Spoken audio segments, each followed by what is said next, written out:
repetitive physical activity. For example, the lake poets, in order to write their poems, they would go on walks after dinner. I did it. How did Darwin come up with his idea? He used to take a walk around the grounds. There was a sort of circular drive that was about a mile long every morning for breakfast. That's when he thought. Some people think starting the car, in the shower, that kind of thinking. But you don't have to be in the shower to get there, but you have to practice in accessing this. So what are the different ways of practicing it in? You know, there are all the Japanese ways. Okay, there's one of the books on my reference list is Zen in the Art of Archery, where this fellow went to Japan and took up archery because he wanted to learn the process. He didn't really want to learn archery, but he wanted to understand what the Japanese ways were all about. What is the tea ceremony? Takes 3 hours to make and drink a cup of tea.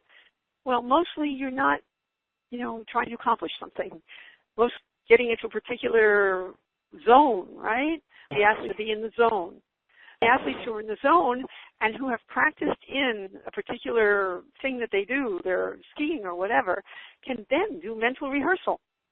They run the course in their mind. But if you just took somebody who doesn't know how to ski and said, imagine skiing, that wouldn't work, okay? So that's you need the lessons, and we are taking this particular approach because the Alexander technique is actually the process that underlies, in common, all of these practices, whether it's jogging or,